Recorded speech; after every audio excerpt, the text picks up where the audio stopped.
Well, I'm going to take mine off because they're taking photos and I want to be with you without this thing.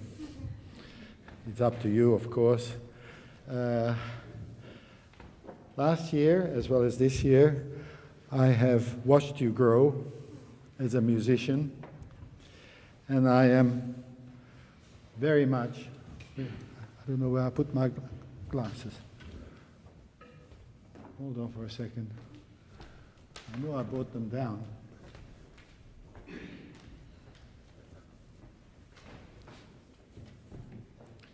Can you check if there's some of the glasses near the... No, the reading glasses. No? No. Then it must be outside. Hold on for a second, because without that I can't. Sorry, I left my glasses. No, all right. I'm gonna...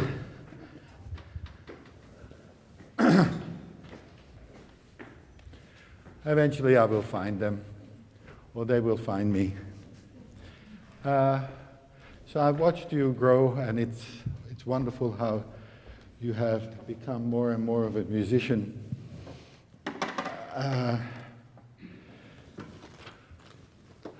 You know, we are very, very, very lucky with Beethoven that we have a symphony in our hands.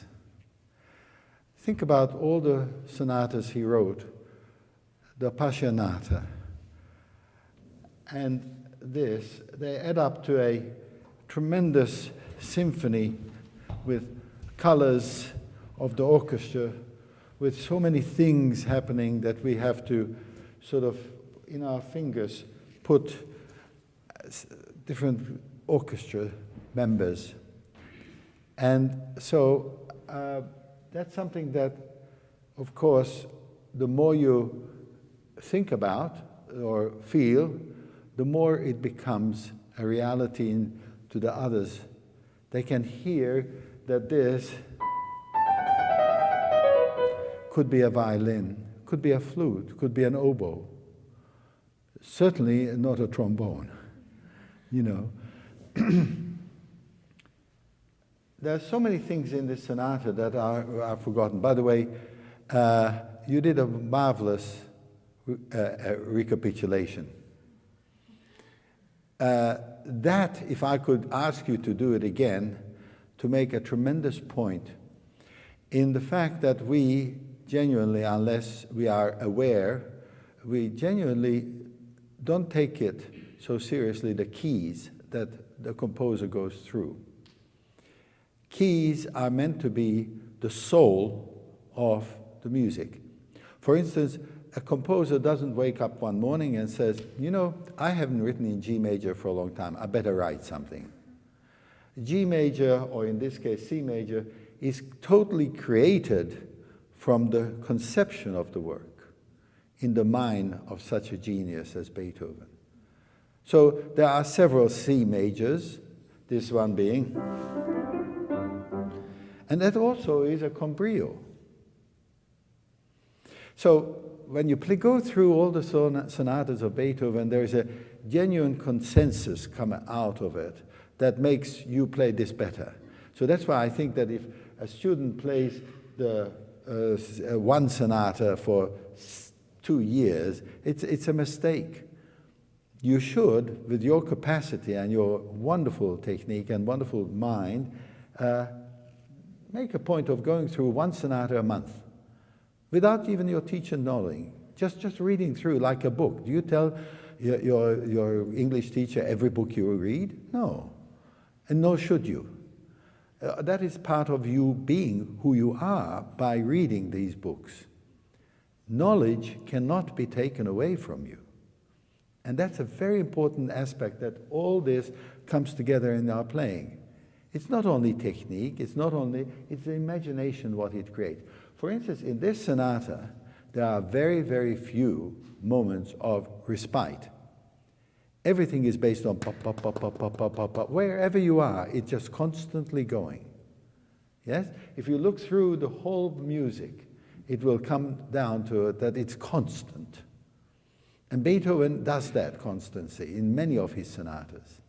And that is a motor that must keep on moving, moving, moving, moving. And that's what makes it con brio, brilliant. The allegro is a tempo. Con brio is a character. Yes? It's how you want to play the allegro. You're playing beautifully. I'm saying all of these things because they're very professional and a lot of good things happening. Many things that are pitfalls for many people, like when you go, a lot of people go, bum, bum, bum, bum, bum, bum. This sort of thing that you don't do.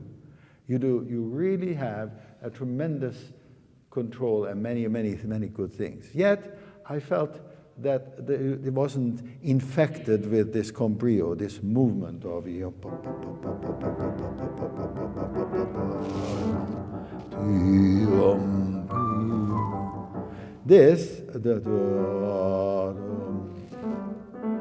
that is an invitation to go.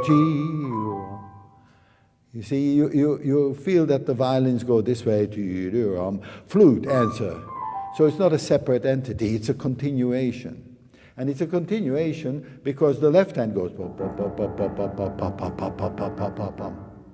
yes? And although he writes it in 4/4, I wish he would have written it in 12. I mean, in 8/8, if you like. We make the 8th note more consistent than well, which he does in the Appassionata, is 12/8. It is not, it is a very fast movement, allegro assai. So I have to hear, once again, if you go,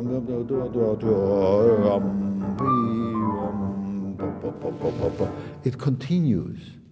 Yes? There are many tools in our trade, many tools that we have. One of them being that dynamics. Do you want this? Do you want that to be a little more dramatic? You want the same? I think I typically think of it as like a quieter dramatic. Quieter, so.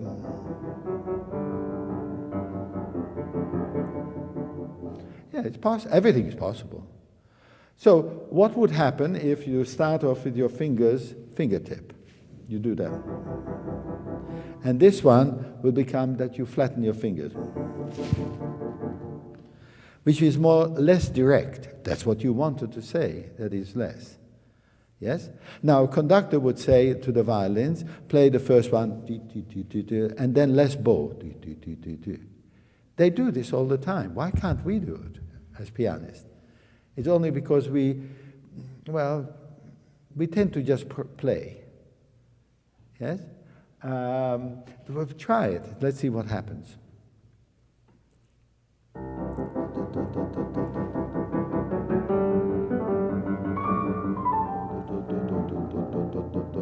Same tempo.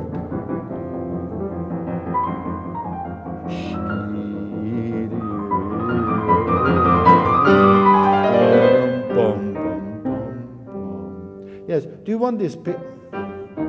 Sometimes you did it this way and... Which one do you prefer? Yes, but you have to be sure. Maybe on a Tuesday you do it this way and Wednesday you do it that way. You have to be sure when you're playing. Afterwards you can ask the question that perhaps I can do it differently. There's so many things you can do. For instance, just that. You can make the left hand a little less. You can make it more. You can make the thumb more. There's so many things you can do with it, and it's only an experimentation, and it hits you on that moment and say, I like that. And then you do it. And the next day you recorded it or you played it in public, you say, no. You see, music is live. It is not meant to be one way. On the contrary, the problem that I find with all of us is that we try to recreate what we did in our practice room. You cannot. This is a different atmosphere, different piano. So you have to be alive and react to what's happening. Yes?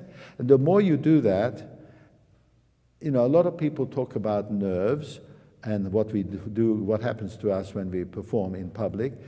But the more you think about it, it's liberating when you know that you can do something on the spur of the moment, creating, and it is something you feel good about at that moment. But the one thing you must not do is to say, oh, that didn't work out. That was awful. Nothing is awful. You'll be so surprised that things that are not working at that moment for you is very pleasant outside.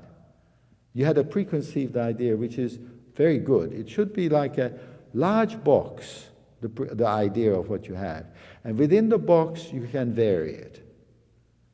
That's what I call practicing and imagining.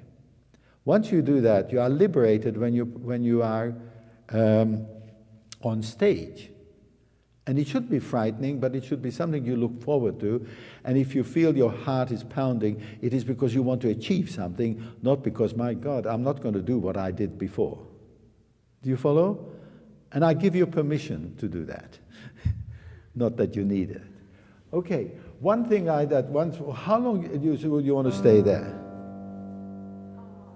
I think I usually, I just count to 4 and a little bit more. But that's so mathematical. You see, I have a feeling that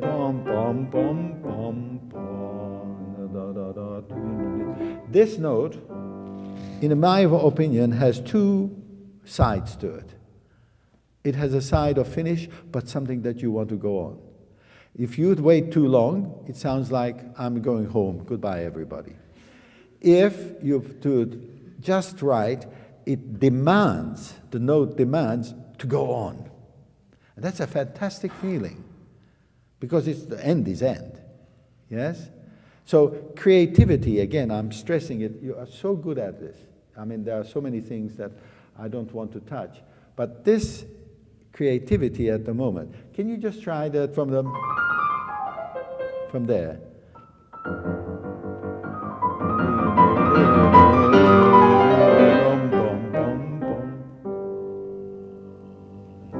Yes. Did you feel it? It's a great feeling. Yes?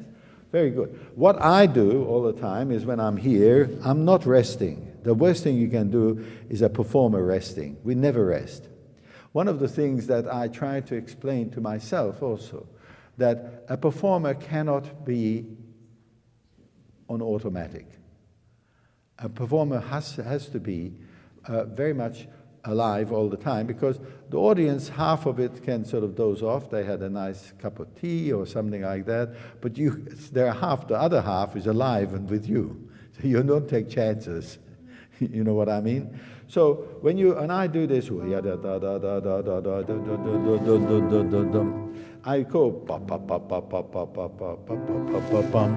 you took a little time to get into it. It has to be very much spot on. So once again, yum, bum, bum, bum, bum, from there. That's it. Dum, bum, bum, bum.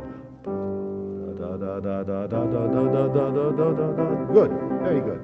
I like very much. Now, this, I want to experiment something because while you were playing, I really want to do two things I want to do. Can I ask you to play again the C major? Just about 8 measures or so.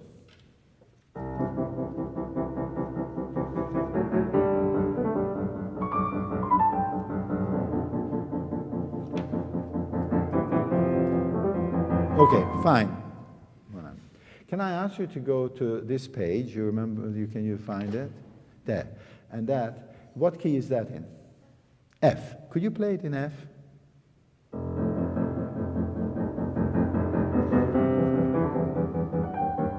Okay. Nothing happens to you? All right, let's see if we can go to this one here. That double piano there.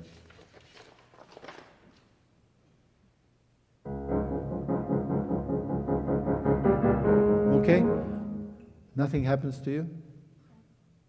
I think it should sound warmer.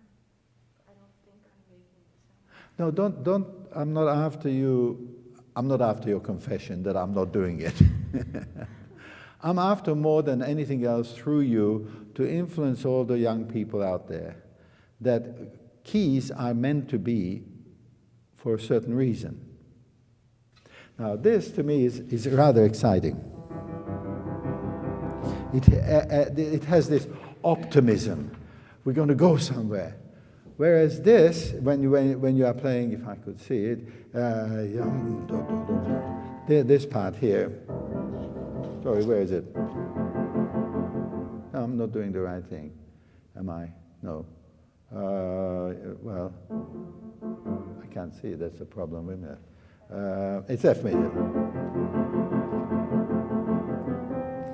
That to me is a more relaxing moment because we are heading towards upheaval in the development section.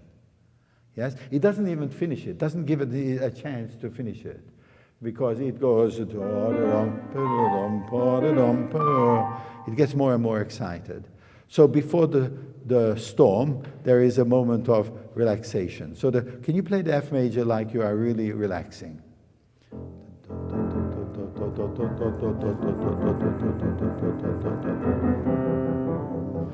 Yes, I have a feeling that you have to sort of have the feeling of waiting. Now, when you go in D flat, that's a very interesting thing because D flat to Beethoven was always a respite. It was something like a moment of not relaxation, but a safe haven in an island of sharks around. Yes?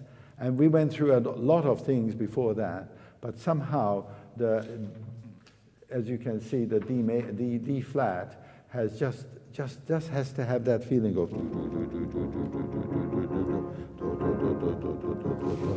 that feeling of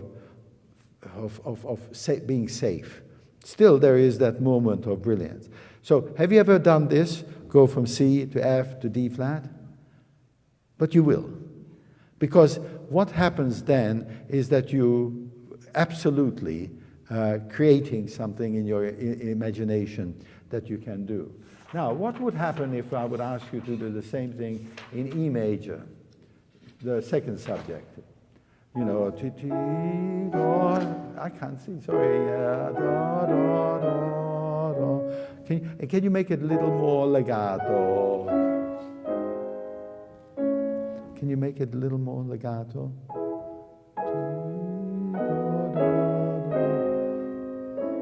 But in tempo. 1, 2, 3, 4, 1, 2, 3, 4, 1, 2, 3, 4, 1, 3, do, do.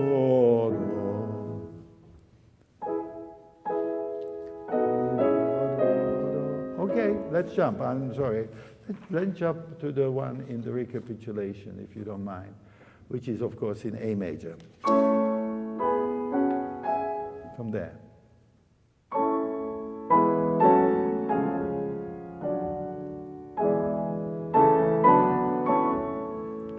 So Beethoven decided, number one, that in the first one, he just very much close chords, one after another. And then suddenly he does this.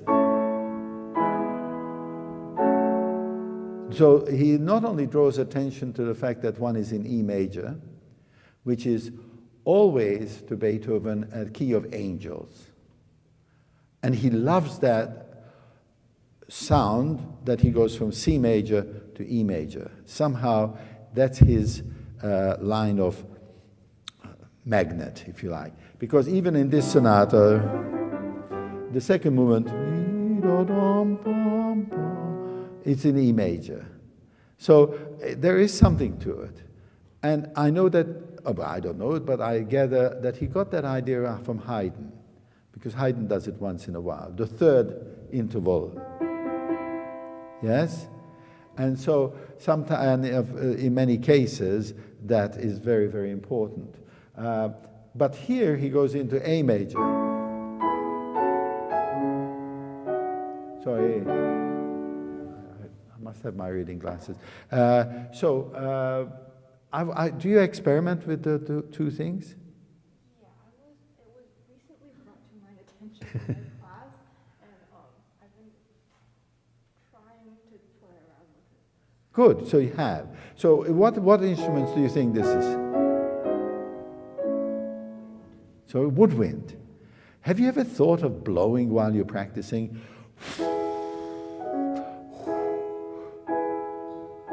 It's only in the imagination. This piano cannot blow. You know, I joke with students all the time, even with myself. We say that the piano always diminishes. But I can prove to you if I do this. Can you hear the crescendo there? But you only thought of the crescendo because of my movement. There's no way I can make this piano make a crescendo once I play it. But the same thing, this to me is more open than this. Yes? The A major is more open. It's always more open. More, it's not angels, but it's a countryside perhaps, or greener. You can imagine. It doesn't matter. I don't want to give you all the information because I want you to imagine. But certainly this to me is much more violent. So my reaction is how I play it is quite different to the one that I played the first time. Can you try the A major, which you jumped so beautifully to? It's okay. I love it. I wish you could repeat it. But no, I don't like to repeat mistakes. But I wonder how many people really thought of it. It was so live. I was panicking as I was doing it. I know, you were in the wrong key. Yeah. No, it's okay. I've heard many great pianists do that. I think it's wrong to go to jail because you feel that you did something like that. No. You did very well. You got out of it. All right?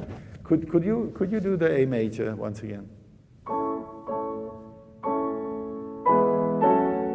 No, a violin never goes ta. That's what you have to prevent. Like a chorale. How you feel the note.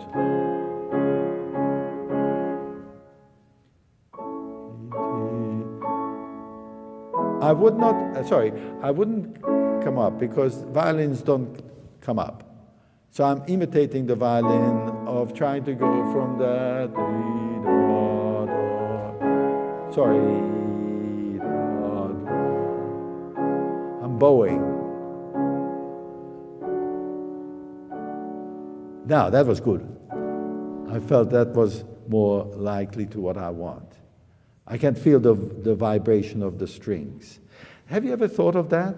I can actually feel the vibration of the strings here. When it goes down, I can feel it. If you are sensitive enough to do that. Keys are very, very important, very important. I know that I didn't give you specific information, but let's go to do something different, how to improve things. This part here.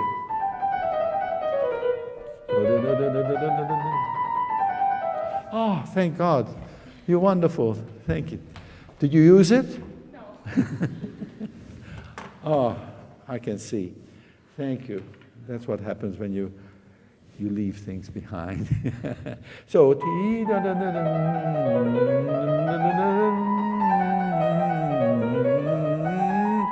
so it sounds like a journey exercise, doesn't it? So how are we going to make it into real Beethoven music? I just noticed the different turns and the way. Yes, you're aware of the different turns, yes. Can you just try it and see if you can show me what you mean by different turns?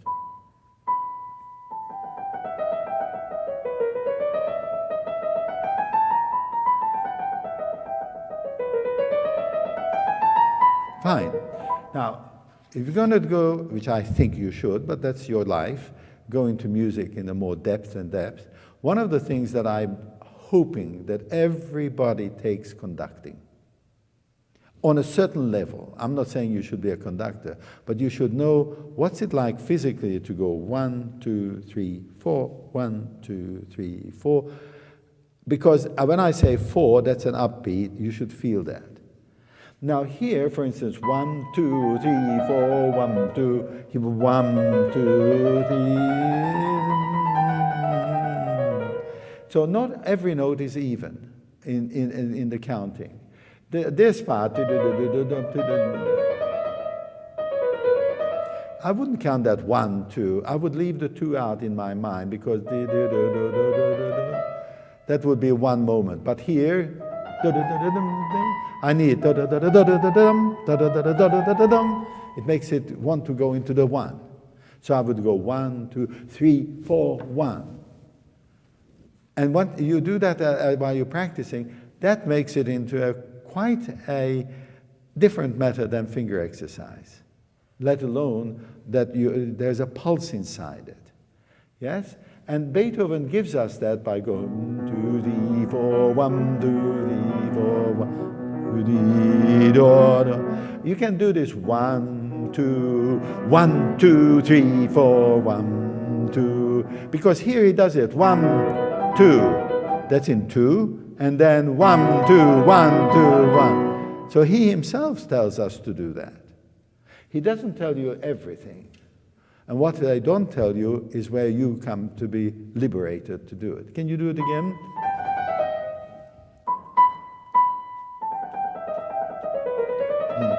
One, 2, 1, 2, 3, 4, 1, 2, 1, 2, 3, 4, 1. And it's so interesting. If you ever see Beethoven's handwriting, have you ever seen it? You can sometimes download it. In the other masterclass that he speeds up towards. He always speeds up towards, when he gets excited, he's illegible sometimes. Inside it, he is building up. Mozart does it too. Haydn is a little more precise, but he's more contained, let's put it this way. And then this is 1, 2. Is it 1, 2, 3, 4, 1, 2, 3, 4? No. You have to think of it 1, 2,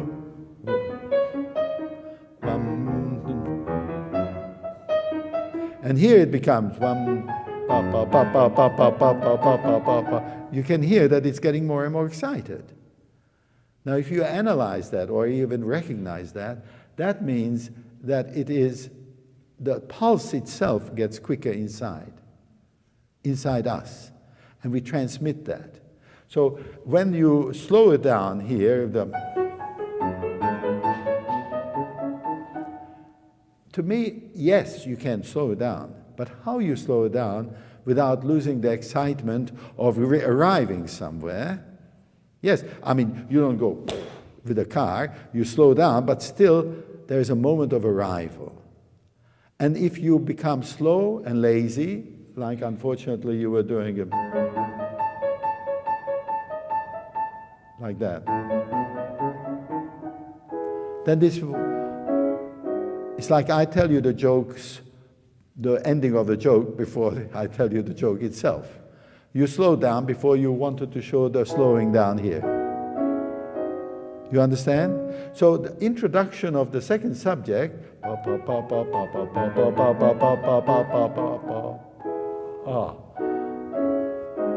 you follow what I'm trying to do? I'm creating a moment of arrival. Do you want to try it, see what happens? 2, 1, 2.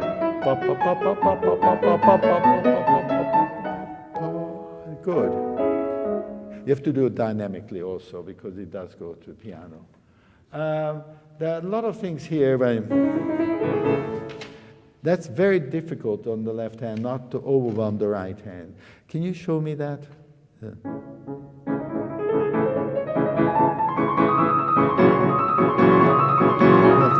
See, you don't realize it, that physically you go pa pa pa pa pa pa pa pa pa pa.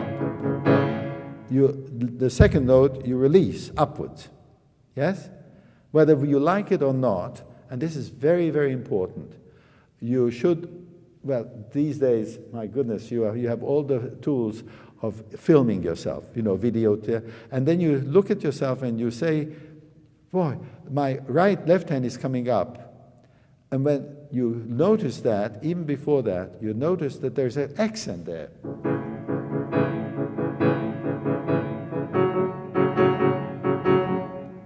Da, da, da, da. And that is not really what he wants. He wants ba, ba, ba, ba, ba, ba. He wants to continue. Da, da, ba, ba, ba, ba, ba, ba, ba, ba, ba. Da, da, da, da, da. To me, that's much more exciting. Yes? This tremendous attention that goes all the time. We go da da da da da da da da da. It leads to that. So you're destroying all that. Now, number 2, idea. You use all your fingers. To me, the strongest fingers you have is 1, 2, 3. The weakest fingers are the 4 and 5. So I try to keep out of it. When Beethoven writes double forte, he really wants that to be. I can imagine the Berlin Philharmonic, all the violins, sitting half at the edge, and they really dig into it. I feel that you are kind of nicely playing. It should be tremendously struggling to get that. So devise fingering that resemble not the easy way out, but produces the best possible sound. To me, the thumb. See, 1, 2, 3, 1. I only used the 4th finger once. Everything was one there. So when you have time, revise that. It might be worthwhile because it's weak, what you're doing. And this overwhelms it. Yes? So you can't try everything. But this pa pa pa pa pa pa. You drop down the sforzato, but then you don't do go pa pa pa pa pa pa pa pa. You have to learn how to play the first note. You play, and that's not what it is. I don't know how he wants that to be. He wants to define the beat. Yes? He knows that he's being very excited. 1, then 1, and 1, and 1, and. So he wants to put that right because he is off the beat. He gives us that off beat. So he wants to put the beat back. This idea here when you play. Can you play that for me?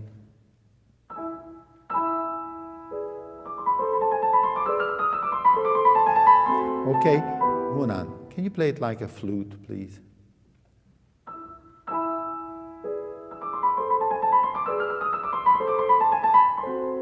Yes, I don't feel the breathe. I have to breathe there. This is the French horn. Now the lower French horn.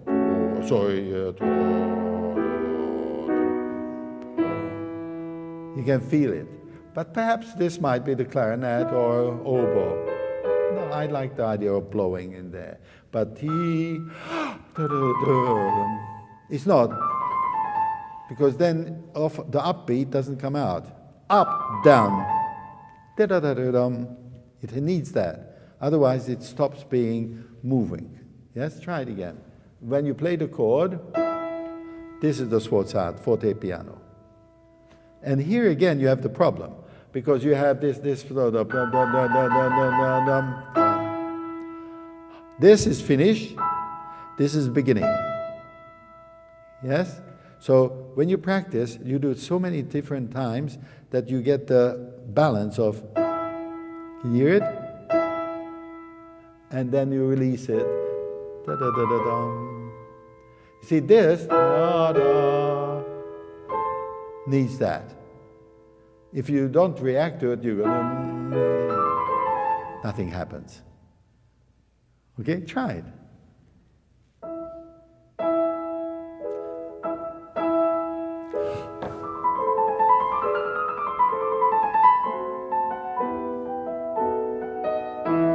Good. To me, when somebody does this, it sounds like you're having a rest. I always say, ya da da da da da da da da da da da da da da 1 2 3 4 1 2 3 da dum. It 1 2 3 4 1 2 3 4 da da da da da da da da da da da da da. It's not a rest. It wants to move.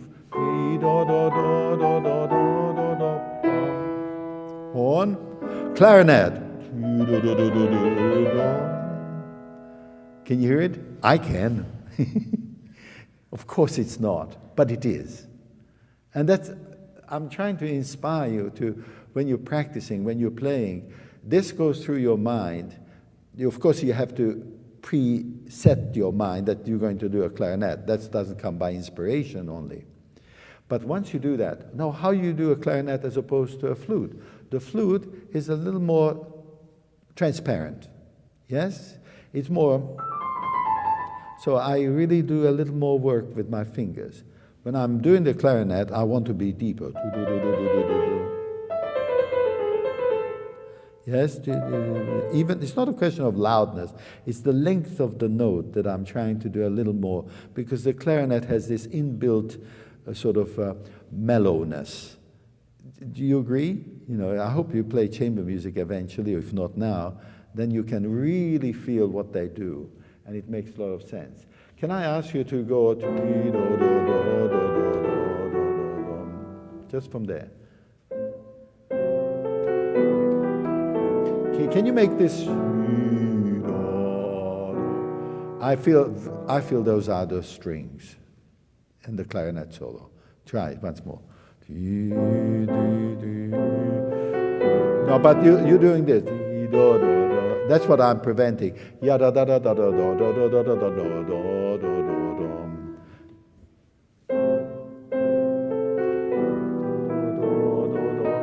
lazy. I'm sorry, I don't mean to be rude. But it was just, I know it's early in the morning, but you know,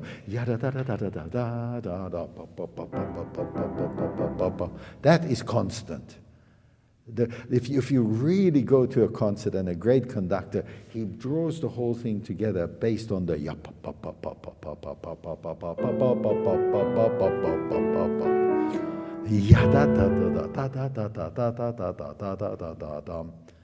and I mean that. Sometimes you should stop practicing and say, you look and hear the constantly throughout the whole thing, so that when we get to the it's not a new thing; it's continuous. Yes, try it once more, and then I show you a little trick.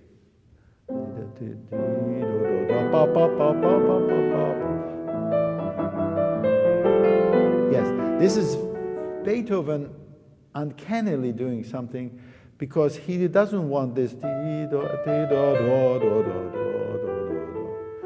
He doesn't want this, because in actual fact, if you do that, you lead towards the third beat.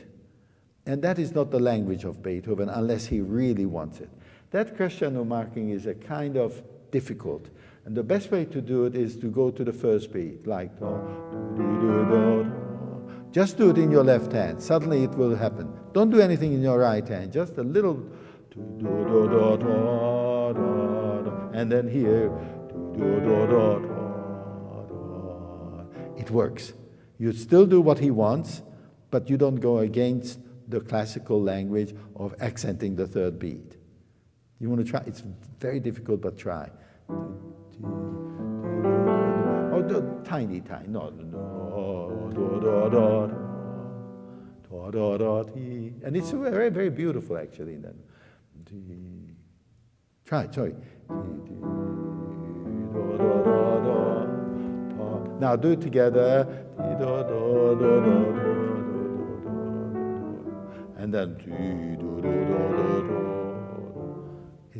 it works.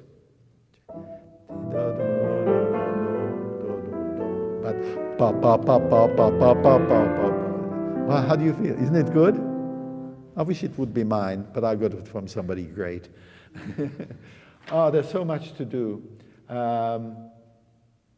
You played very well. I understood your development section and the double piano. I can see your teacher marking it, so that was very good. What I could I ask you to? I don't feel the struggle in this E major. It's E major. I don't feel the struggle there.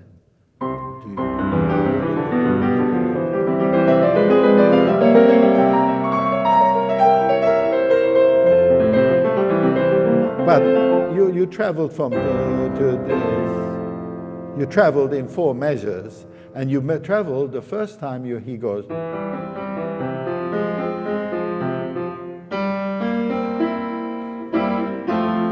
So when you get to the dominant off or resolution to something, that's more important. And then you should feel the resolution to the F major. Yes? And then he goes from the resolution to B flat. Yes? Do you understand? And this, whenever a composer writes something like this,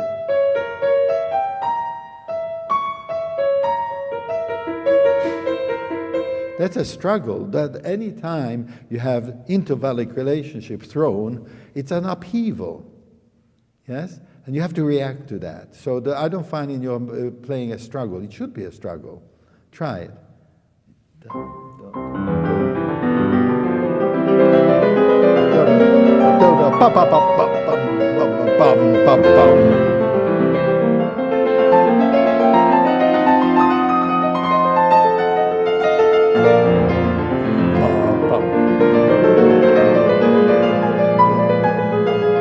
And more.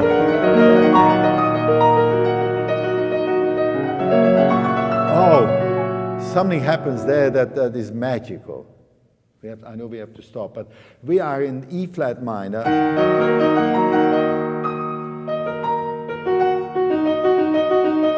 And then he goes into. So from here, something happens. There is very important, and he does something. If you notice, everything before that was in sharp, flat, and suddenly he goes into all sharps. Wow, exactly. He plays a G flat here, and then F sharp. So you have to react. It's no good just playing it. And next time you play, for instance, the F minor, which is the fantasy of Chopin. Have you ever played it? Do. It's a magnificent piece of music. On the very first page, everything is in flat, F minor, except one measure. He puts all flat, all sharps. Why? He had more ink? No. He is giving us a signal. Something should happen that moment. And it does happen because, and then,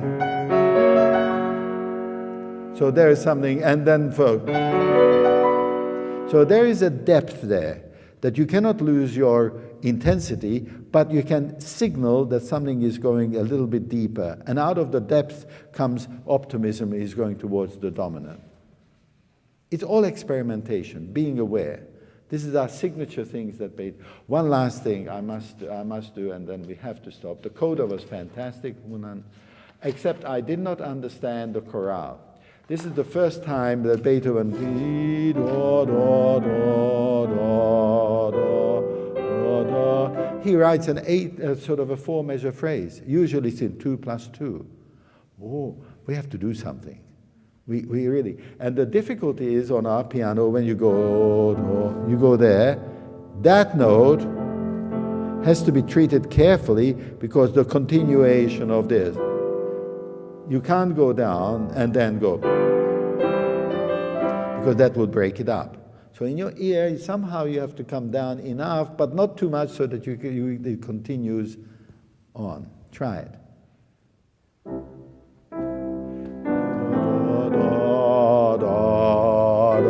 Yes, I would not pick up my hand. I know it sounds silly. I feel that I'm here, and I move as quietly as possible so that I have this in my ear. Sorry.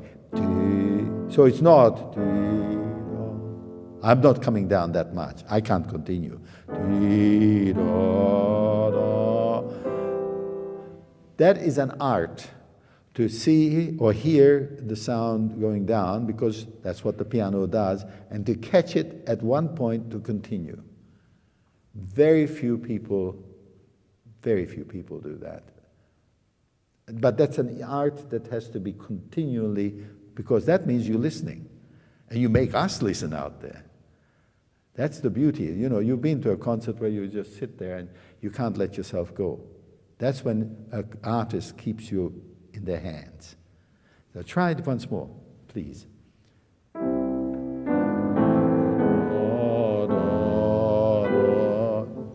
Yes, you heard it. It was too much. Continue. Yes. Now we are down here. You don't bring the top out. That will come. That you have to somehow cheat. You see, I make the left hand continue a little more, and then I come out. And he does that for us because he has a crescendo there. So he knows that it's difficult, even, I mean, it's instinctively. So this, that chord is here. Can you hear it? So it's a continuation. So I make the right hand a little softer. Now I can make crescendo.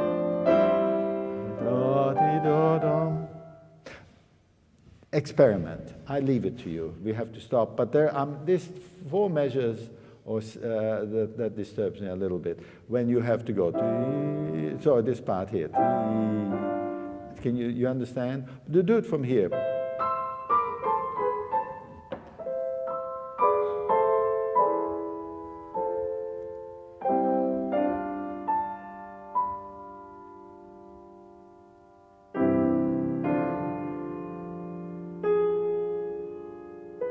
So I don't understand what you're doing. You're falling asleep, or what do you think? He put 3 times a pause mark. There is a reason for it. And each pause mark has a reason that you have to reason out. The first one is in absolute tempo. 1, 2, 3, 4. 1, 2, 3, 4. 1, 2, 3, 4. Only here is a ritardando. Now, of course, each one is different, and you have to find how long you wait on the pause mark. Yes? That's enough, because even if you are generous, that is still in this tempo, and if you just do an extra little for the pause mark. So it's not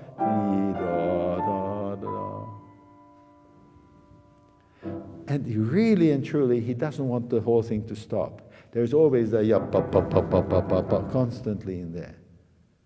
And only in the last one he does 1, 2, 3, 4, 1, 2, 3, 4, Okay? Thank you.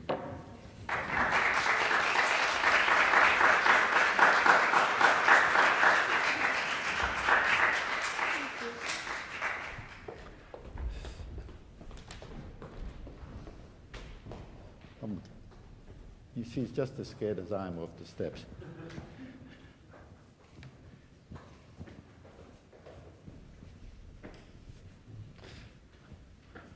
I'm already running late, so I hope you have lunch and breakfast. Prokofiev, thank you.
That was wonderful.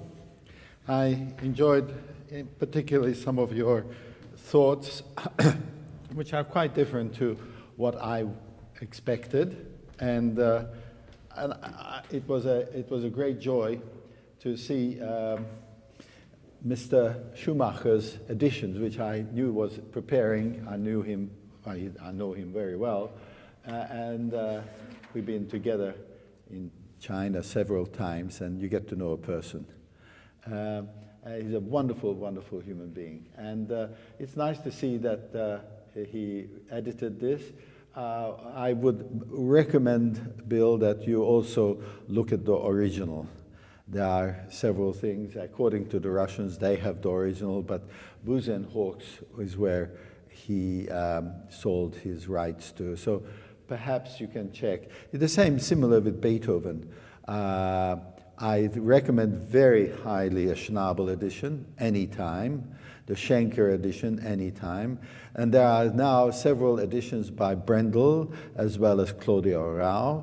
They give you different fingerings, they give you different ideas, but they basically have the right sort of legato markings and things like that.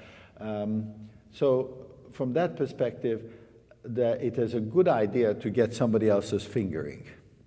But ultimately, you have to create your own fingering, because if it's not suitable, then for you to, if it doesn't suit your hand, because unfortunately, our hands, your hand is different from mine, it would be wrong for me to impose on you my fingering.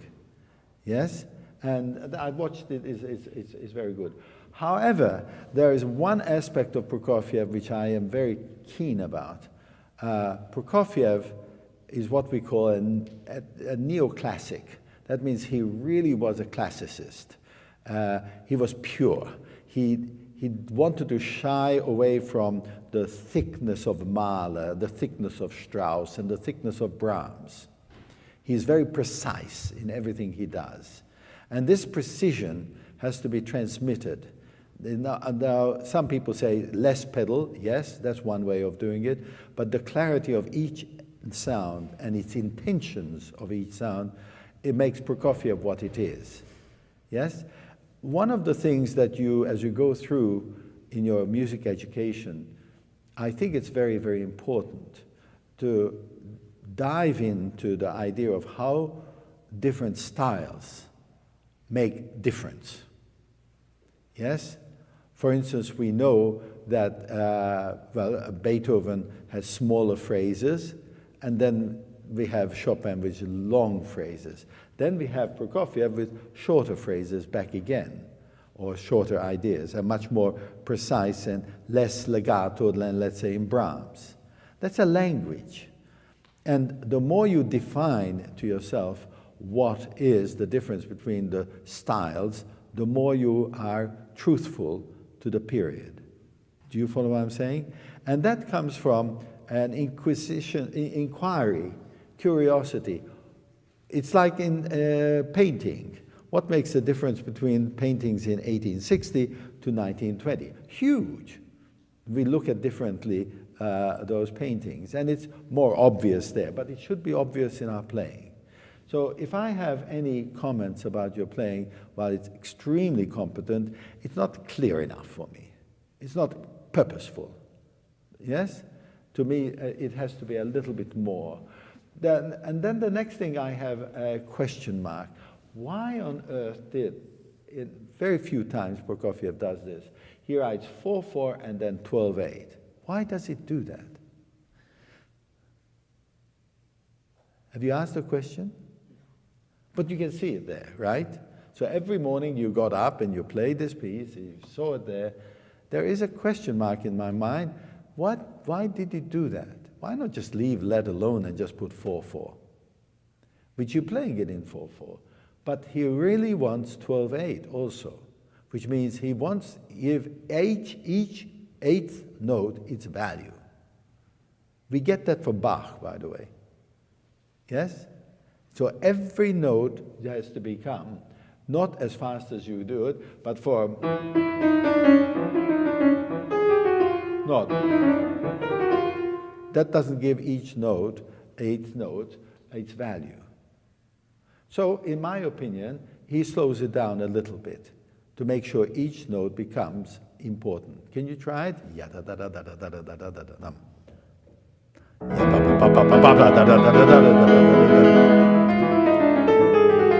Okay, so again and again, you have to learn or to try to read what the composer's intentions are. Composers are not secretive, but only in Beethoven and Schumann sometimes do they write, play gently but with a soul and sing away, and then he goes on a long time trying to explain because he wanted to give the idea so much. He didn't want any misunderstanding. But here we got allegro tempestuoso. So the question is, what is allegro in your playing? It's fast, yes. Tempestuoso means what? Not difficult. English has it too. Does tempest mean anything to you? So how can you play a piece of music if you don't know what it means? That's like him telling you how to play it. Not me, him, meaning Prokofiev. He has come back and says, Bill, play it with tempestuoso, with great upheaval. A tempest is when there's whirlwind and everything, and it's dangerous. Yes? So please, from now on, look up every word in that he wants. Because it is so important that these are the maps, these are the directions that composers give us. If you don't know what they mean, then you're not doing it. You're just following some recording. But maybe they haven't looked it up either. And then you are in a trouble. Yes? So promise me that you do that. And of course, you're so good at this technology. It's only a flick of the hand and you Googled it and everything comes out. We had to go through the rigmarole of trying to find a dictionary. So this is quite fast in my mind, wouldn't you say? 1, 2, yes,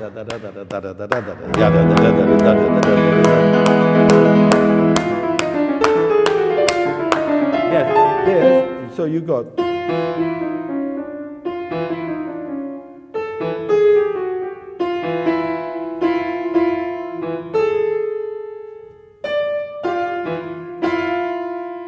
So he is giving us these chords that are memorable. You have melody. So I'm sorry. You have all those melodies. You play that well, but this is not as loud.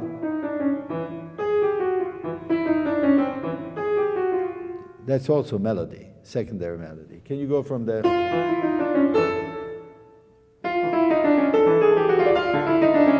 Yes, but if you play this, it sounds like, it's not that.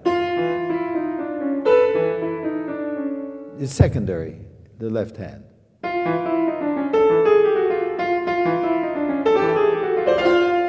Yes.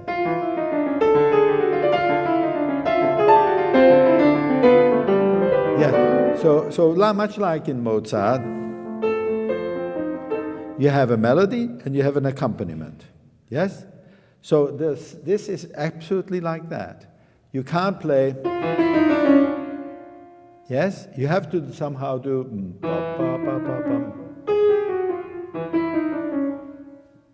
Yeah, and this very precisely. And here, that's a legato marking. You really have to do that. So that's a cadential point for that moment. Yeah? Try it once more, please.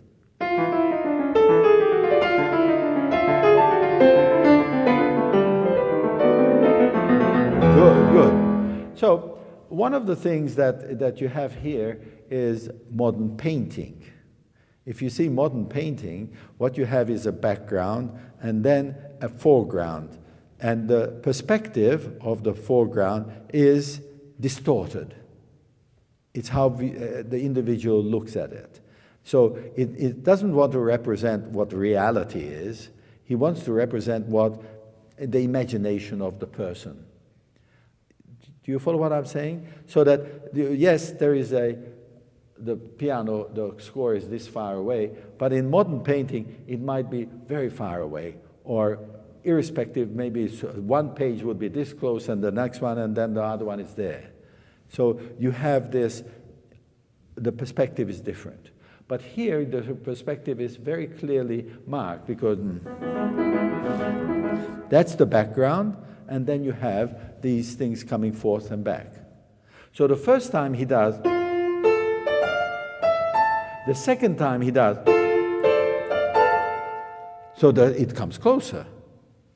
So if you play this so loud, I know it says double forte, but this is double forte too.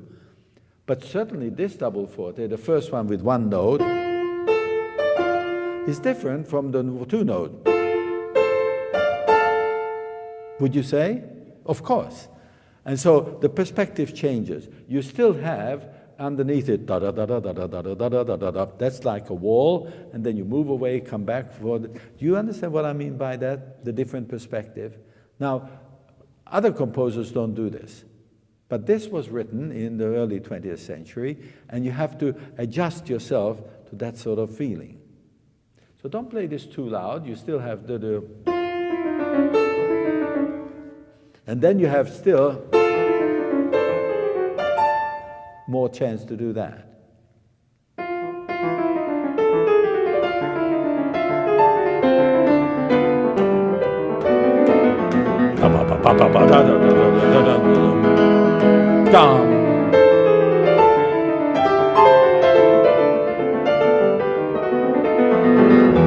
Yes, very good. Now, Prokofiev writes, yes, he writes double forte, and then he comes back again. So this changing of perspectives is very important, from the melody to the background. And sometimes he makes the background come forward too much. But that's the imagination, you can do it. So you have blocks of things happening, much like in modern painting, blocks. You don't have this movement of one to another. So you have to experiment with this. You're playing the whole thing the same level. On the contrary, with Prokofiev, the whole concept, everything he does, is color. Yes? Some composers make you really think, and deep down, like Brahms, you sort of feel in that, especially here, some of his strong melodies of his symphonies, you feel down and you sort of think about a lot of internal thoughts. This is enjoyment. This is sort of flashing in the sort of the idea of colors and psychedelic sort of feeling. Yes, all of this has to have lots of variety of color. This says piano. You play that forte. Quieten it down. Can you go from there to it's soft.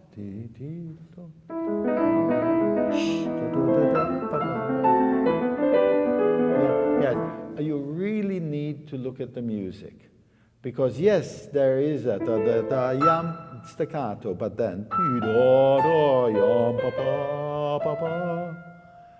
so in this upheaval of yam pa bum pa bum pa bum, he puts in a completely new feeling. A box.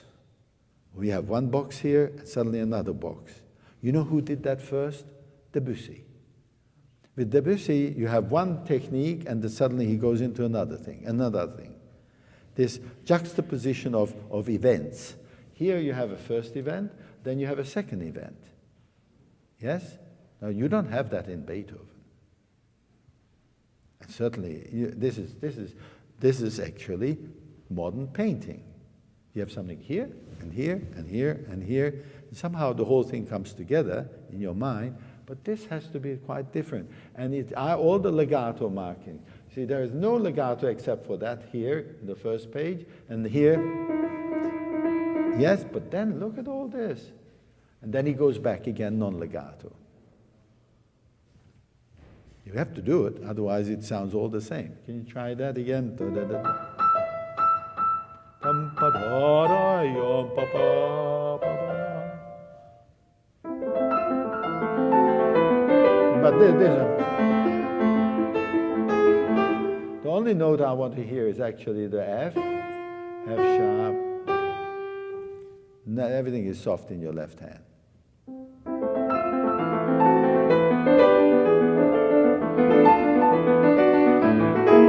But can you hear that how much you really...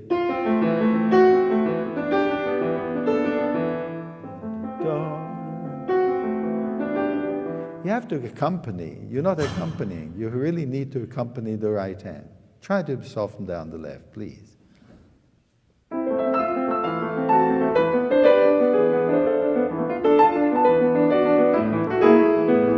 Yes. Do you hear yourself playing? Because if you do, then there's... That's not written. This dum pa pa pa is one line, but what you do dum dum ti do da da. Now you have to listen to yourself to do all this. If you really mean it, then I suppose you could call up Prokofiev and say, "Do you mind if I put an accent there?" But it's not. He wants one line. Dim pa da da dum pa da da. To me, that's one line. Try it, please.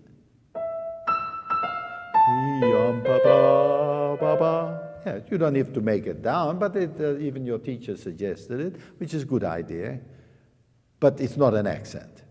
So again, when you look at what I call the topography, how a music looks, you can see that in the very beginning you got a lot of accents. Look at all the accents he writes here. There's not 1 ounce of accent anywhere here. So obviously he's trying to say something different. Now if you put accents in there, that's your prerogative, you can do it, but it's not true. Yes, you agree? That is the discipline that you're lacking in it. This is a great piece for you. If we would have time, we would go note by note by note. What does a composer write and what you're playing? What you're playing is either what you feel like it, which is not true. You have to feel like it through the composer. I don't want you to lose the liberty of doing things which you feel, but you have to interpret. Do you understand the word interpret? Yes, how you feel about the music. I don't want you to lose that, but you have to say the words, what you feel. You can't change the words or the music. All right, let's go into the next section.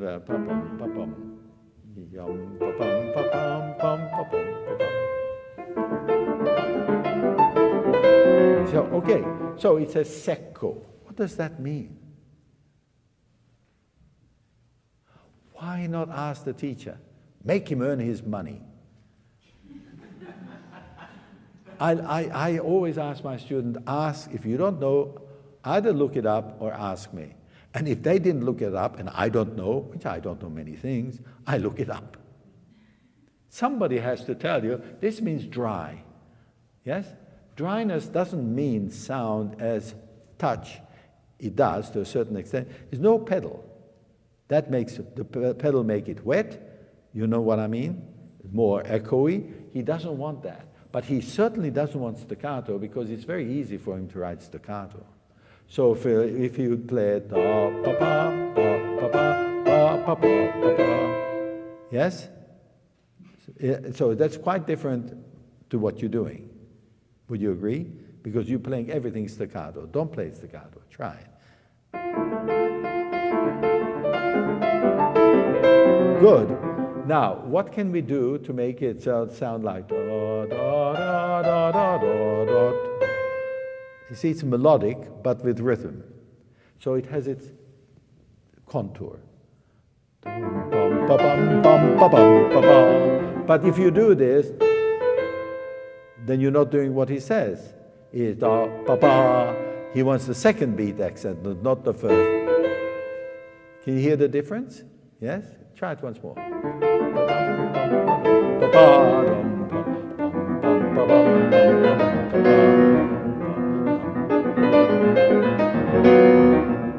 Yes. Here he's doing a trick on us. because he goes dum pa pa, and then he accents the fourth beat. Bum pa, dim bum pa da da da dum pa da bum pa. You're not giving me that pleasure of hearing the offbeat. Pa. But that, no. Can you play this chord first? And where does it go? All right, play the first, just there.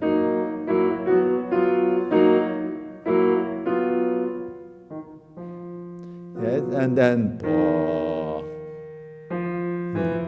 Yes.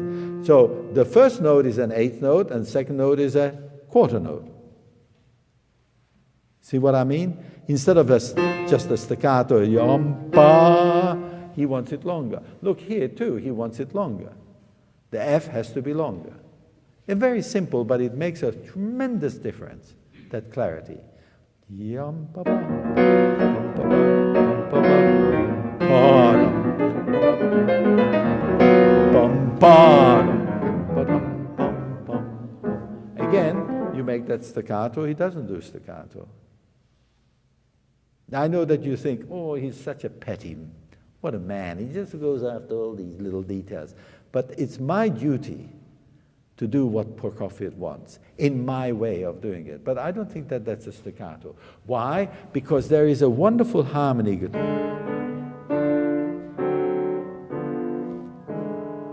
You hear all those harmonies? All the harmonies that you're missing out on, unfortunately,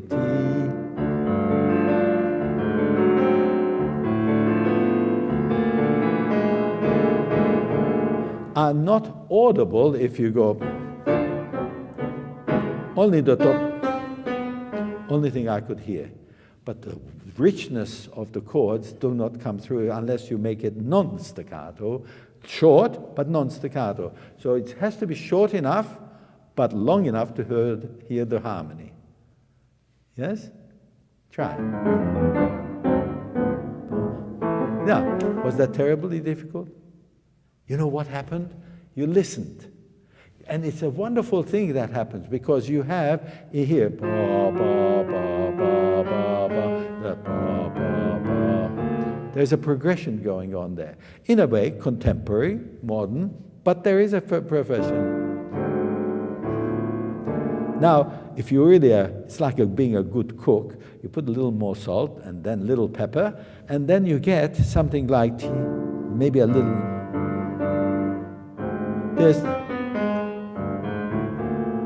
You can do a little thing like.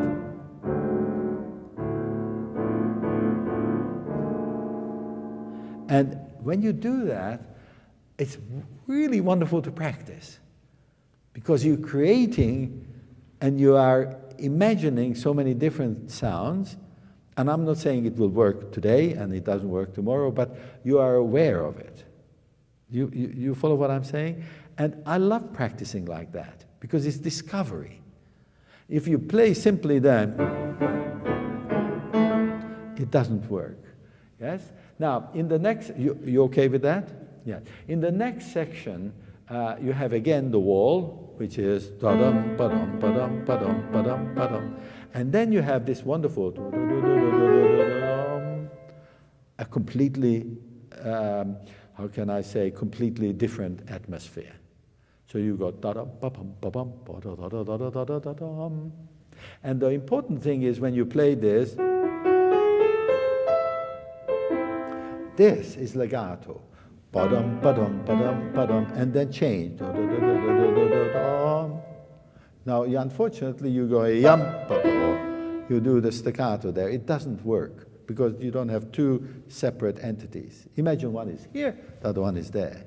And he does that twice, and then the second time it goes to mezzo forte. Yes? Then it goes back to double piano, and then to piano. Look at all these things he tells you. And if you look at it very carefully, every 4 measure is particularly precisely written. It's like boxes. Here's another one, another one, another one. And if you do it exactly, as he says, in your own way, then you have something. Unfortunately, Bill, everything sounded the same. You can do that, right? One is detached, not staccato, and the other one is real legato. Can we do the main melody from there? Slowly, moderato, you did beautifully, but I want to hear the beautiful Russian melody there.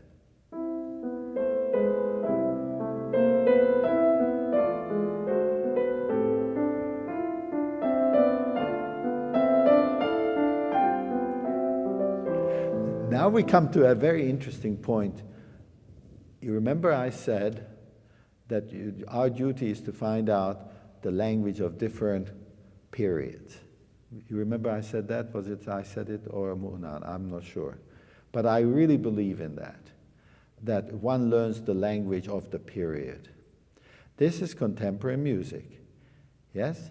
Now, you could have romance and romanticism in there, but he writes specifically to avoid that. He says semplice. You know what semplice means? You do. Simply. Yes. Now if you go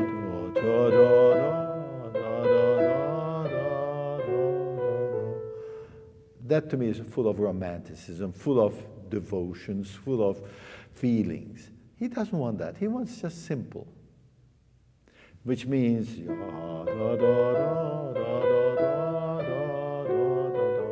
now you might ask, why would he do that? Or why should I pick it up?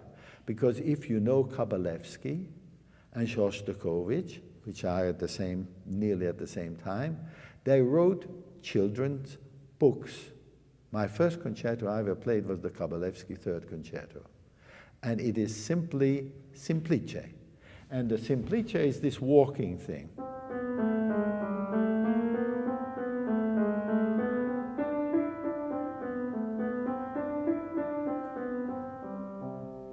It's like you're walking.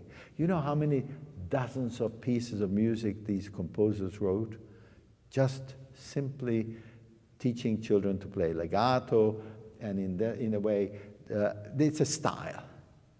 And once you know that, you can't make it into a romanticism. It's simply what it is. So it's devoid of anything. You can make it very beautiful, which you do. Try it.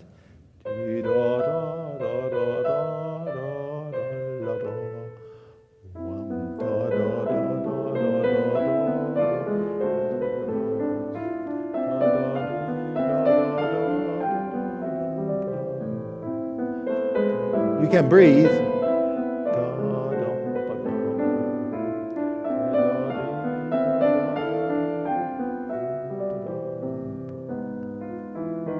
Yes, now hear the melody. I just want to warn you.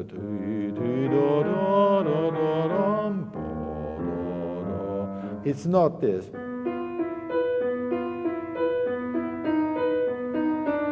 That's the walk. You started the walk going that. That's the walk continues. So the left hand has the main melody. Yes?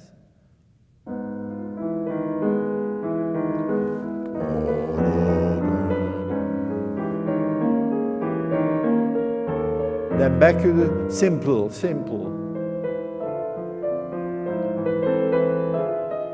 Yes, sometimes when we don't put extra things into it, layers and layers of our feeling, the beauty is the simple. It's just there. And it is a tremendous contrast to the complexity of what went before. So many things happening. This is something different. And you know why? This is so important. First of all, the tempo of what you've chosen, and this part here. You may have to make a sonata out of this. You know, a lot of people played in 6-7 minutes. That's not a sonata. You have to create a sonata. It is a small piece compared to his other works. The 30 minutes, the number 8, which we heard during the Clyburn competition many times, that's 32 minutes. And this, the great pianists played 9-10 minutes. They really take time. It's not as fast as what you do. Because if you play it so fast, it becomes contracted to such a level that it doesn't sound like a sonata. It sounds like a scherzo or something like that. That's the creativity here. This is the second subject. It has to be long and nice. And yeah. Okay, there are several things that, you know, again, we have to make a concerted effort. Can you do the più lento here? Do you know where it is? Yes. Yeah, no.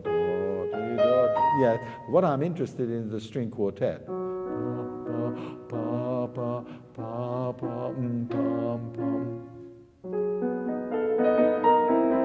Yes, but no, so imagine the violins playing it. But you take away from the melody. Again, melody, it's more important than you imagine to keep this in. That's just a progression. It's important, but that's the important thing. And not let alone that you have actually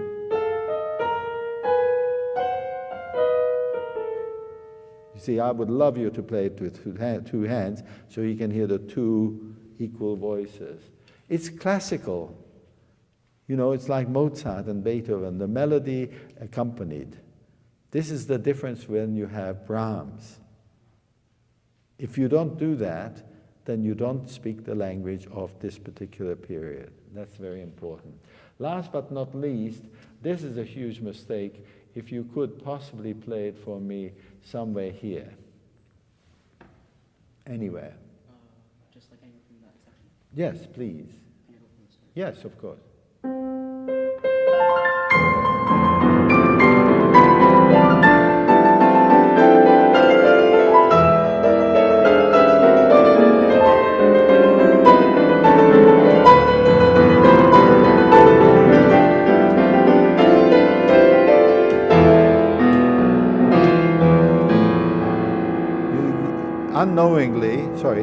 Unknowingly you double the tempo.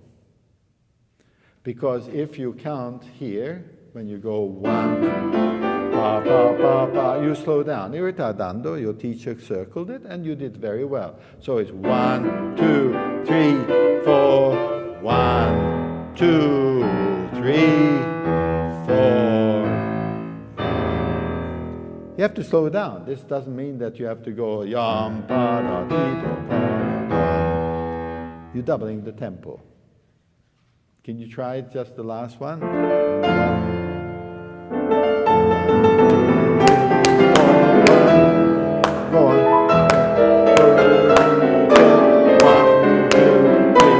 4, 1. Go on. 1, 2, 3, 4. 1, 2, 3, 4. 1, 2, 3, 4. 1. You understand? You're going bum, yum, bum. You're just getting faster. Can you correct it for yourself later on? And I love that your teacher put here no crescendo, which you do. You get excited. Prokofiev is uncanny. He's giving us a rough time. He says, wait for the thing. And I know that he meant that. The actual, it's still double piano here. It's still double piano here. And then suddenly it's double piano, piano, mezzo forte, and this is the first forte after 3 pages. Did you notice that? Well, look at it. And then he goes back to double piano, and then he blossoms into, look at this, double piano crescendo, and then suddenly crescendoing in 2 measures to the final trumpets. I never forget that Rostropovich, when he came to America for the first time, he was allowed, I was a student. And he told the story that he lived actually the apartment above Prokofiev. And Prokofiev was composing, and he got very excited about something. And he would, with a broom, he would knock on the ceiling, which meant Rostropovich had to run down. And then he ran down, and Prokofiev at the piano was playing, and he was saying, not yet, this is still piano, not yet, and then he started to shout, now it comes! And this is it. It wasn't this, he was doing the Sinfonia Concertante for cello. So it is the character of the piece that he doesn't blossom into humongous, this is all waiting. It's frustrating for us. Too many things happening, and nothing is really going anywhere. Anytime he goes to mezzo forte, he still goes back to double piano. Still goes back. Yes? But you don't give me that chance to be frustrated. You just play it happily. And then he goes to one forte here, then he goes back to double piano. Look, and he reminds us, double piano, constantly double piano, which means softly, of course. And then suddenly he puts a crescendo and whoa, two fortes. That is excessive, wouldn't you say? It's too much. But if you do it, it is fantastic. It is really fantastic. And then subito double piano and subito double forte. How can you? It's like heaven and earth, boom, all the time. If you can only do that, it makes the piece come alive. I hope that you try, because you are so good at it. You got the notes, you got everything. Make it very rhythmical, very clean, what you really want to do, and it will be a great performance. Otherwise, it's just a wishy-washy, it's all right. And they will say, wow, Bill Wu has a great technique. Who cares about that? If they say he's a great musician, then you got it. Okay? Thank you.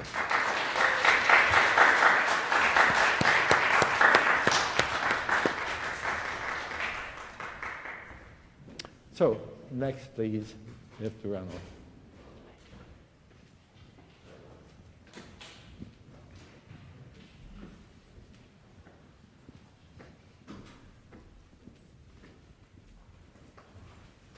Who's next?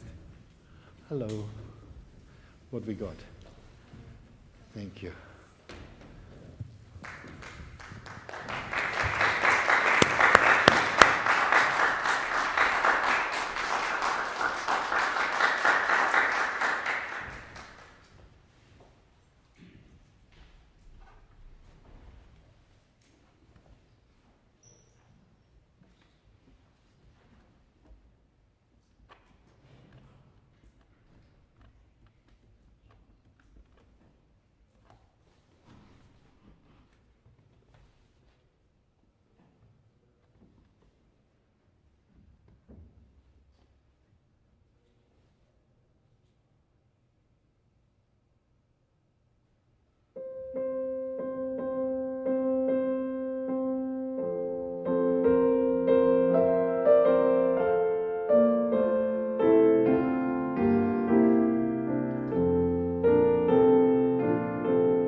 There is no such thing as an easy Chopin piece, let alone any ballade.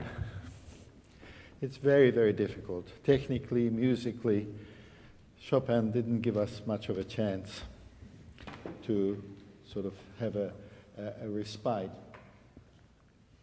Shall I call you Ariel, or Ariel is okay? You shouldn't put it in, you should just put Ariel. Beautiful playing. Really, you conquered many of the extraordinary difficult passages.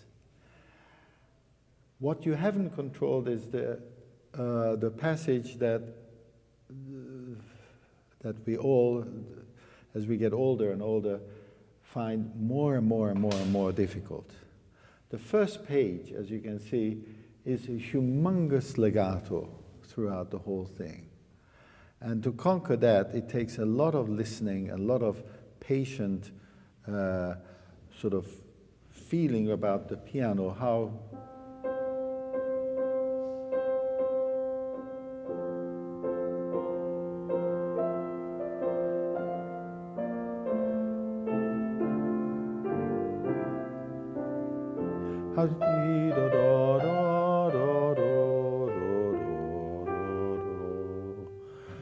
how do you do that?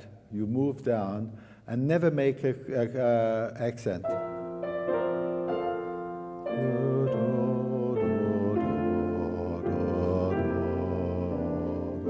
And here it's not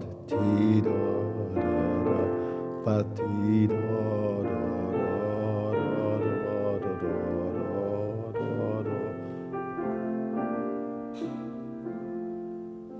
how to make it so smooth and so singing without any inclination to accent one note to another. And that is really at a control.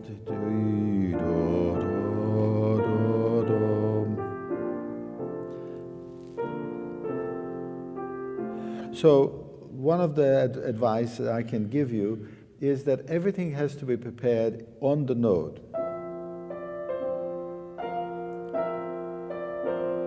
See, my finger is already there. So I never go down. So I equalize the power, the distance of the finger and the key. And I don't even play the note with my finger, but with the weight of my arm. So I put it there and then I just go down. I don't do this. The reason for that is that we have 5 fingers, obviously, and each finger is different. I always ask teachers when I do some lectures, which is the longest finger you have? Which one? The middle one? No. Everybody says that. But it's actually your thumb. Because if you move your thumb, you move it from here. Look at how this is compared to that. And not only that, unfortunately, the Almighty gave us a drumstick with it, which is heavy. Yes? So we're trying to equalize, I'm trying to equalize the 5th finger to this humongous thing. And it's not easy.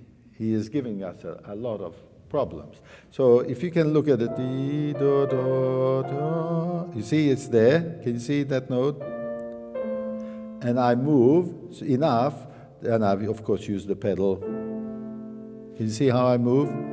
So I don't use my fingers, because that will cause an accent. And of course, you judge it by the imagination of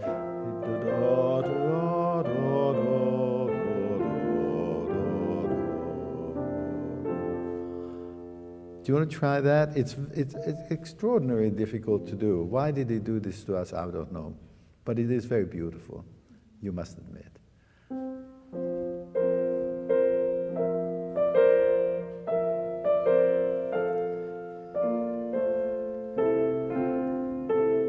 Yes, so what you need to do is, you're going to get a tape, videotape of what we're doing, and you should try to look at the way you are playing.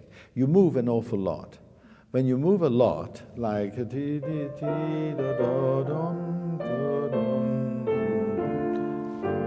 as soon as you move a lot, you lose a lot of the next and the next and the next movement. That means that you should be unified instead of individualized. Does it make sense to you? And this takes, I'm giving you a homework that will be for lifetime. It doesn't come easily, but at the same time, it's worth it. Because what he does here, he just says sotto voce all the way, double piano here, which we will come to because that's in a different key. But in actual fact, he gives us an enormous task. And we know from writing of his students that he was very particular, not only about this, but everything that he wrote it with a certain idea that had to be just right for him.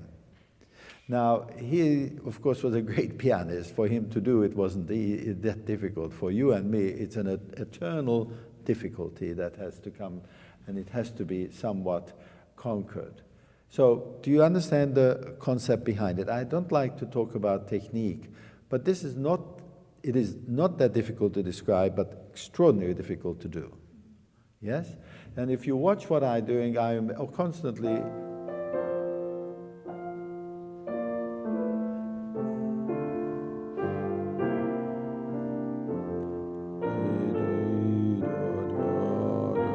sorry. See how cool and calm it is, yet every time I play the note, I move.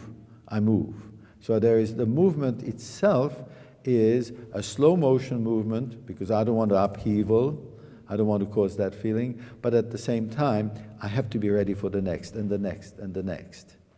So the timing of this is also, we never talk about timing, the difference between timing of the piece itself and the timing of our motions. Yes? And that is a study in itself. It's a very, very important part. It's a tool of many things, tools of that we have to come to conclusion, to conquer. Now, the interesting thing is that it's repeated twice, right? A composer doesn't write the second time just because he has nothing to write. It gives us again a challenge, especially Schumann, and especially Schumann, and in many cases Mozart too, just repeats himself with a little bit of difference.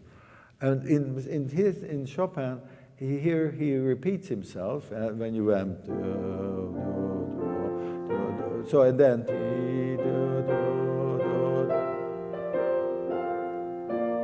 so he repeats it again. Yes. So what can we do to make it interesting? I suggest that you start to dwell or to think about the harmony. He gives us an indication, little indication, because the very beginning is this. And the second time he goes,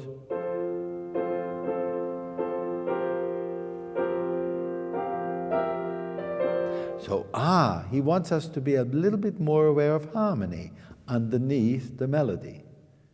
Do you follow? I think, but maybe you will tell me that that's not right. Everything you can do it, your lie. But I find it very interesting. The first time he goes dee da da da. The second time goes. I don't mean to be accenting it or bringing it out, but you can hear the difference, can't you? And I've thought in your playing was so very beautiful, but there's no differentiation. So the second time. So can I ask you to try the first time? Can you do it from memory?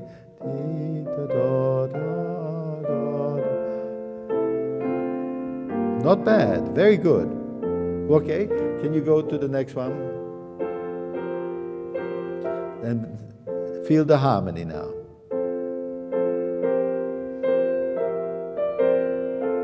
Yes, Ariel, if you, I'm particularly keen about it because you are so good. If it would be okay, I would pass. But watch your hands very carefully.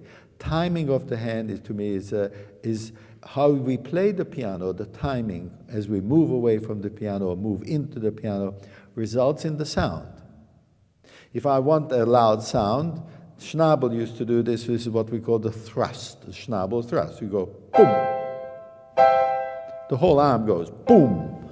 That's what we call the Schnabel thrust.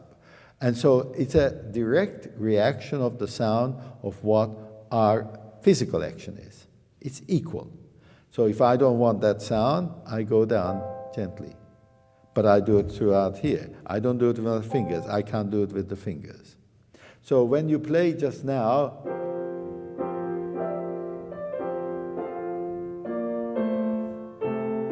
there was a lot of little jerkiness in there. You tried desperately not to, but there are a lot of jerky motions. And when you're jerking from one to another, you cannot be smooth. And this is totally what he wants. So you have to analyze, take a little time in your own home, analyze by looking down. There's another thing which I advise, and that is with this incredible phone you have, you can put it here. You know what I mean? Take a video of it and then go and look at it and say, oh, I'm moving too much. It's angular. It cannot be angular. Everything has to be flowing. That's the beauty of it. When you go,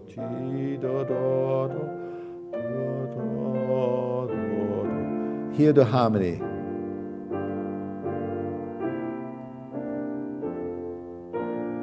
See, I bring out the left hand a little more.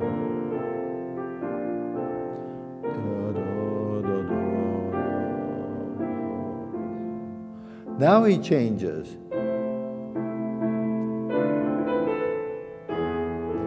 You can do it two ways. You can bring the melody back, or you can make it into more harmony, because it's more thicker and lower in the register. It's a personal thing. Can you try it from there?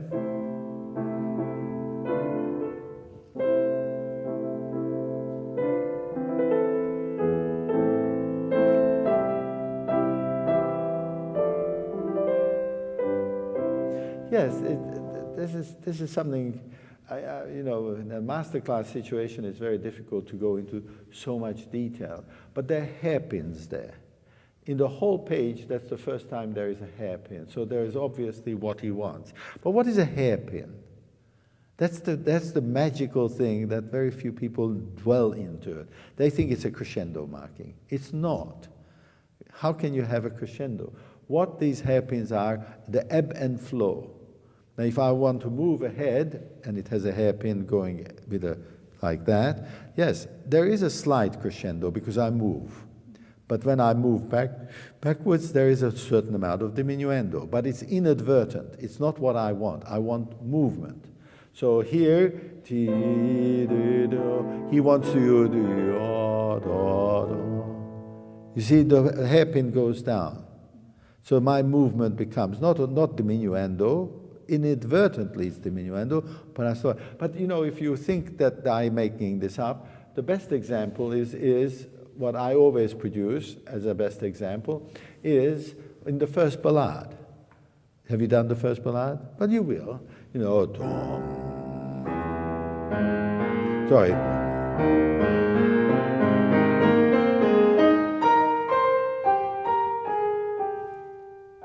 Now in that measure,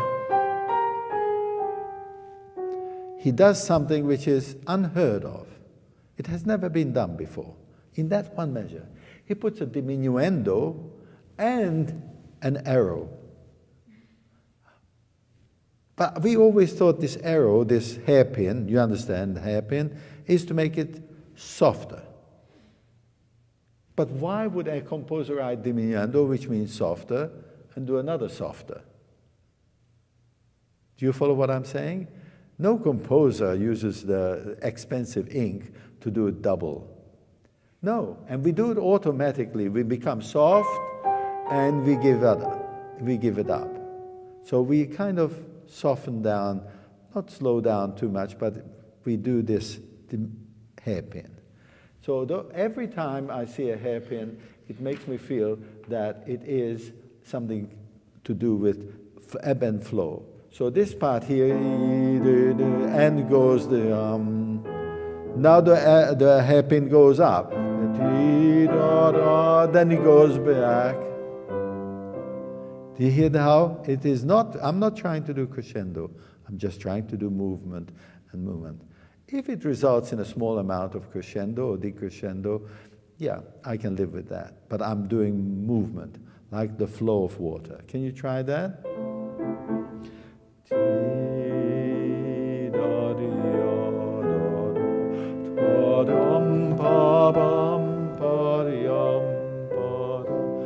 Good. I think we got, this is a lifetime worth of experience, so it's not easy. Your confuco is really excellent. So this part here is bothering me. Why would it bother me? You don't know? Well, the left hand is in 3, and the right hand is in 2. 1, 2, 1, 2, 2, 2, 2. So I should hear the tempest in the you kind of smudge it. You don't bring out the interesting thing. Yes? Can you try it again? Can you try that? Yes. Sorry, Ariel. This is Chopin. I don't know how else I can say it. He doesn't want this. You have to practice that. That's a legato. Nobody can do that legato. The point is to have it. And look at this, that motion there. And the right hand. So you got this going up, this one coming down. It's very, very difficult. The fourth ballade is similar to that. It starts with the left hand, with the movement, the right hand is less. It's just, he wants something like that. If you pedal that, I would really make sure to get that 2 against 3 there. It makes it worthwhile. It really does that. Try it again.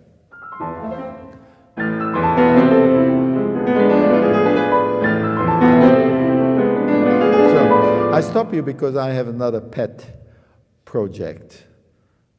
And that is, what happens to the sound of the piano when you do octaves with your fingers up like that? Look, you're doing this. Your fingers are up there. You do. You can look at it, so I'm not lying. So what happens to your hand when our fingers go up? You just do that. No, do it on your knee, or it doesn't matter. Go do it down.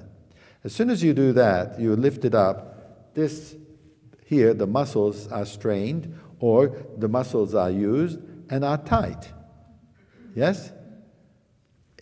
It's a fact. So what we need to do in order to not to tighten it is not to use these. So look what I do. This is not used. Yes. What is happening is inadvertently you are frightened that you're going to use some of these other notes, so you lift it up. You want to. There's no time to play it. It's all loose. And I use my arm. And the sound is quite different. Believe me, when you play, the sound becomes when you reach like that. Because when you lift your middle fingers up, because you might play the other notes with it, you are straining your arm. And this is supposed to be, it should be played with the arm, not with the fingers. And as soon as you lift up the fingers, you are playing with fingers. You're working against yourself. So, try it. It's a bad habit, but you can get rid of it if you, from now on, every time you have to play octaves, yes, just let it go. You play octaves with the 2 fingers, not with 5 fingers. Yes, that's right.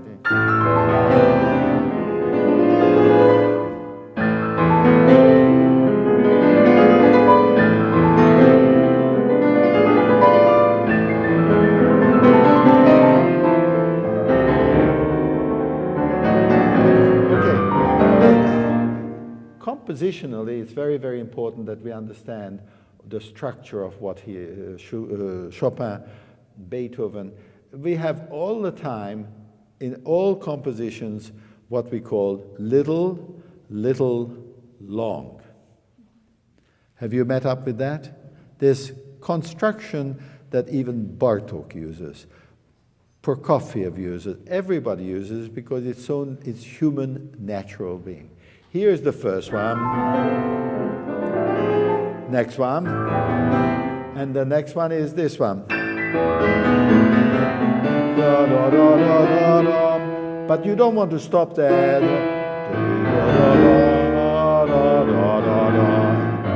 So that's 2 plus 2 plus 4. But you stop it here. So you continue to play 2, 2, 2, 2. So you're not doing really a construction of 2 plus 2. Don't stop there when you go continues. Try it, and then it will be very satisfying.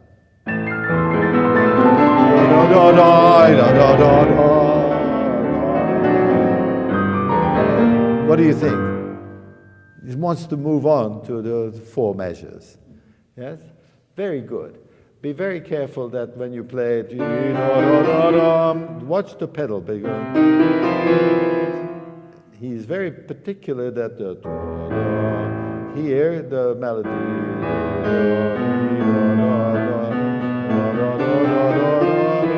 Watch the pedal. Not to do it. And here too.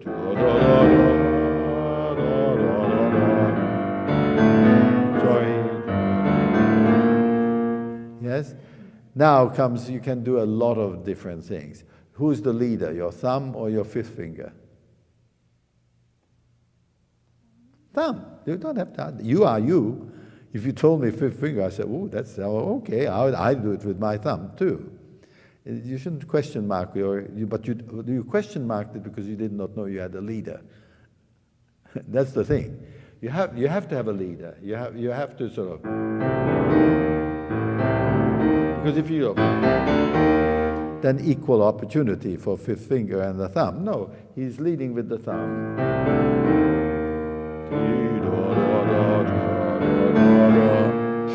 You can hear the thumb leading, and it's good because what you have is you are harmonizing the octave. It's not equal. So think about that, it's very important. Can we go to the next section?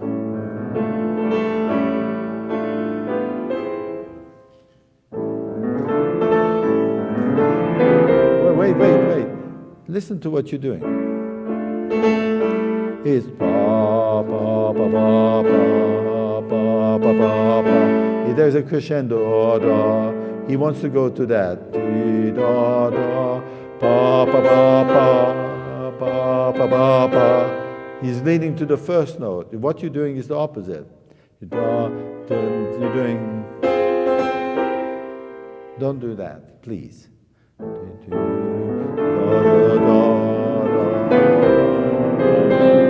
But listen very carefully. You're just accenting for no reason, and that's because the way you approach the sound. So do it at home very carefully. You see, if I lift my hand up, I will accent for sure. So I close,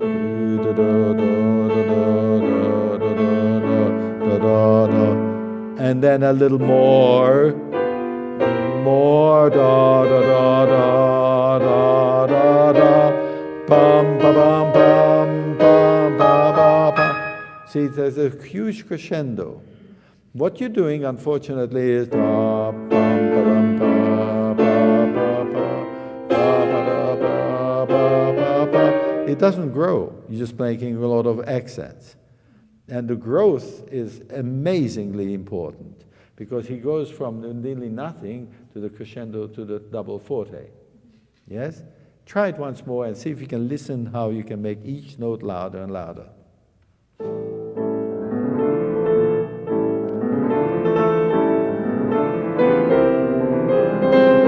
No, you see, can you hear it? That you are simply because of the and even this one. So you are accenting without reason notes. Again, the same thing as I gave you a lot of homework, but in actual fact, I'm not only giving you homework. I hope that you spread this information or hope on my part that you guide everything with your ears. Because if you hear an accent, if you do this, surely you will react and say, that can't be right, and it's not. It's ta pa pa pa pa pa pa. One thing I do, I think it's important. Sometimes you can do this da da da da da da, moving da da da da da da da pa pa pa pa. You feel the movement to the accent. Physically, it might help. It might not help, but you understand the job of it.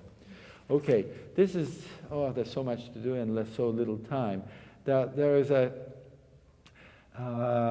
this part,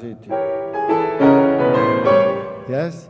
Very, very important that it is not. It's so boring. It is crescendo with legato. Ha, impossible to do.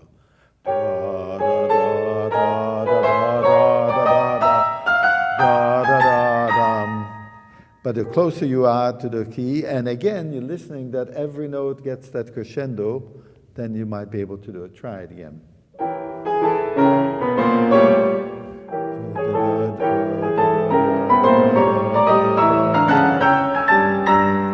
Not bad, not bad. You could hear that you were listening.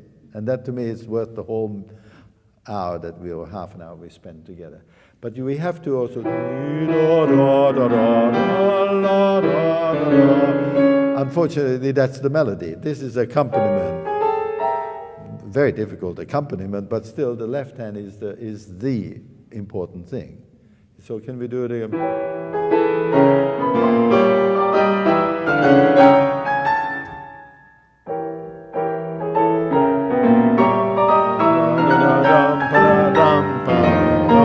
And no, breathe. There is a this part.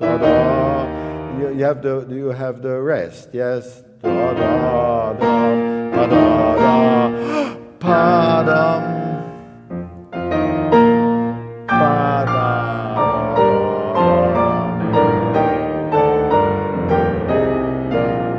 Yes, this is on the beat. On the beat. Now here comes off the beat.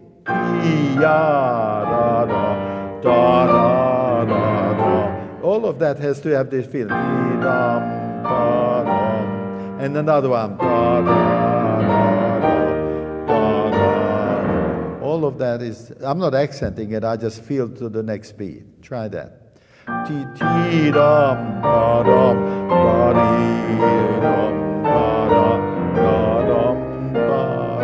That's the loudest moment, because that stops the whole world. How did he do that? What a chord. And then comes the main melody again.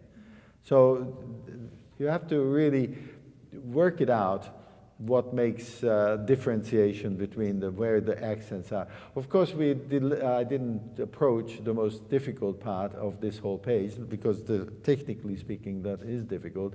But what do you do with the main melody when you go?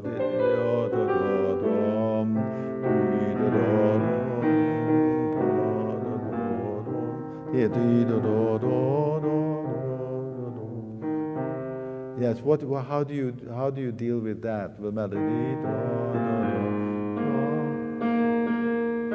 See, he writes it in a completely that the second beat becomes more important than the first. Can you just try that there for me somewhere there? Together.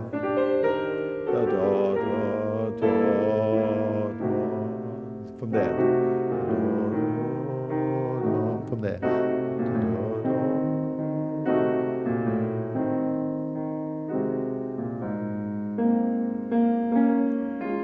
Yes, but in actual fact, the whole thing starts going back to